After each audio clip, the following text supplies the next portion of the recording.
So yeah, as far as ultra budget action cams go, the Runme R3 is pretty unique looking. It seems to be well built, it's got tons of accessories, and doesn't look like your ordinary generic camera. So I guess we should check how the video quality performs and go from there. Plug in the memory card here. Let's see how this goes.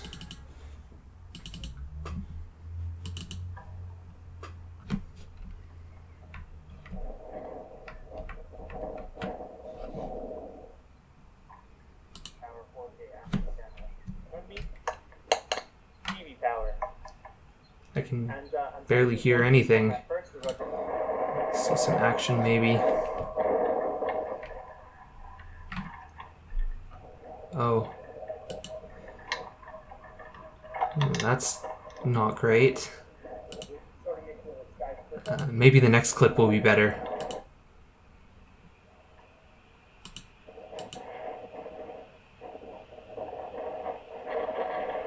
Oh. Oh no.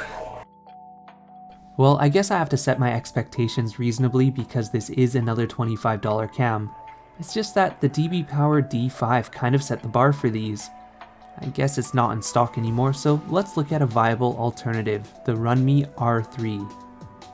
I just want to preface this review by saying the R3 and the DBPower EX7000 Pro are the same camera. Both of them have a regular price of around $50 and they often go on sale for between $20 and $30.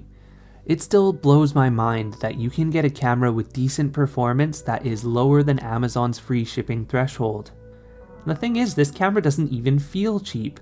For example, look at the waterproof case. It has an extra latch and even a user changeable lens. The camera itself even doesn't look or feel like an ordinary $50 action cam.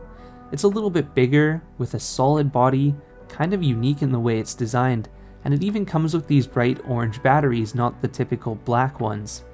The battery door has an extra button to open and close the latch, and all of these little details add to the cost of production on the camera, more the types of things you'd see in a $100 camera instead of a $50, let alone $20 camera.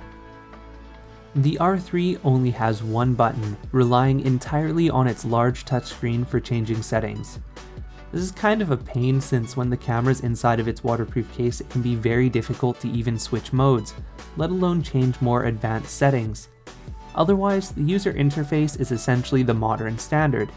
Swipe left and right to switch between photo and video modes, and then tap on the gear icon on the bottom right to pull up the main menu, which is broken down into things like video resolution or video adjustments, and then general camera settings.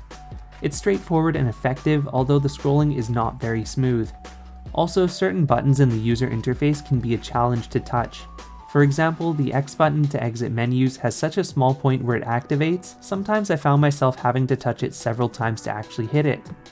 And the funny thing is, every time I miss touching it, the camera beeps to recognize that I've touched the screen, however it just doesn't do anything since it thinks I'm touching empty space. Anybody who's watched my channel for some time will remember the old SJCam SJ5000X Elite. That camera has a special place in my heart as it's one of the first action cams I reviewed and kind of the start to this whole channel in general. Well, the Runme R3 is based on similar internal hardware to that camera. It's a Novatech NT96660 and Sony IMX078, which, in less technical terms, means this camera can only do a poor quality fake 4K at 24 frames per second. Its real resolutions are 2K 30 and 1080p 60, however, as we're going to see, they're also kind of problematic. On one hand, it's kind of astounding that you can get this camera for under $50, let alone $20 or $30. I remember when cams based on this platform were over $100 and sometimes even $150, and now look where we are. Kinda makes it hard to nitpick the video quality since what you get for the money is quite good. But I'm going to emphasize that for the money, what you get is good, and there are better cameras available at around $80. Now that that's over with, let's start nitpicking. The first problem with video quality is its bitrate. The video this camera produces is a variable bitrate which results in an average of 20 megabits per second. way, way, way too low for 1080p 60. You'll see at times everything becomes pixelated, especially smooth sky gradients or sections with tree branches, leaves, or small repeating patterns. They just turn into this blocky mess of squares that makes it hard to pick out detail. And then speaking of skies, there's our second problem. There's a sudden jump in brightness in some areas of the sky where the brightness difference is not smooth. This was a problem with the SJ5000X Elite, the Suku C30, the GetUp Get 2 Pro, and really any camera I've tested based on this Novatech platform. At times it's so bad that it looks like a nuclear explosion happens in one section of the sky because it becomes far brighter than the other and it's not a smooth gradient. And then the third issue is the inconsistency of exposure. Sometimes things are too bright, sometimes they're too dark, and sometimes the colors get weirdly vivid and make it look like I'm wearing makeup. Fourth, and this is the last one I promise, is an issue with the electronic image stabilization. In 1080p 60, that EIS is actually very good, far superior to the Suku C30 and the SJ5000X Elite. However, in 2K30 it is nowhere near as effective. It's crazy how bad it is compared to the 1080p. So this is 2K30 stabilization. I'm walking right now. There's a pretty big difference between how the stabilization works at 2K versus 1080p. Jogging.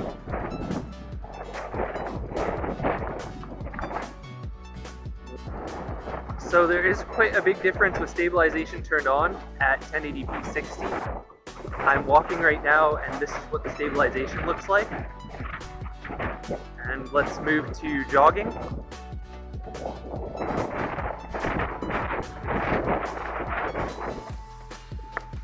And all of these little issues are frustrating because they're just firmware problems that have been corrected in other cameras. So for example, the Suku C30 has a better bitrate, the SJ5000X Elite has better colors, and the GetUp Get 2 Pro had better image stabilization. So it goes to show that if all of those cameras were mashed into one, you could have something very, very good. It just comes down to the fact that this camera is cheap and they wanted to put money towards having a nice screen on it, a nice case, things like that, instead of actually tweaking the firmware. And that results in all of these little problems that could have been solved. And don't get me wrong, this camera is capable of fantastic images in the right conditions. So check out this riding shot for example. The colors are vivid and beautiful, there's a good amount of detail, and I would be very happy if all of my shots looked like this. But then you end up with something like this shot here where the bright parts are way too bright and the dark parts are way too dark, and it's just like, what is this camera doing? Plus, that bright red lens flare that shows up whenever you're pointing into the sun ain't too pretty either. Take the camera into low light and the quality also drops. This is pretty consistent with every previously mentioned camera based on the same platform, pretty consistent for the price point as well. The only usable setting in low light is 1080p 30 with the EIS turned off, and even then the camera is very hungry for light. In the city center, where there's a lot of street lights, lights from shops, and other bright points, the camera does a pretty respectable job, but under orange street lights or even the lights in my garage, it's noisy, smudged, and overall just kind of poor. You can see what's going on, but that's about all it's got going for it. So after all this negativity, let's talk about what the camera is good at. 1080p video. This camera is optimized for 1080p with a good amount of detail in that resolution. At 1080p 60 and 1080p 30, it has some of the best EIS performance I've seen in an under $50 action cam. It holds things tight to center, smoothing out most bumps and jostles, and at times it can even look like the camera is mounted on a gimbal. Also, notably, you can adjust the field of view while filming in 1080p, even though you have to stop and start the recording to do it. It's pretty cool that you can use a wide, medium, or narrow FOV and still have EIS turned on. Audio quality is okay too, about average for its price point. I find it a little bit quiet though. Thankfully, it is clear enough that if you boost it in post-production, it doesn't sound like garbage. Hey everyone, Dreki here, and today we're testing the Runme 4K action camera and the DBPower 4K action camera. Runme DBPower. And I'm testing 4K format first. The Runme's 4K 24 and the DBPower is 4K 30, so let's see how that goes. Hey everyone, Dreki here, and today we're testing the Runme 4K action camera and the DBPower 4K action camera.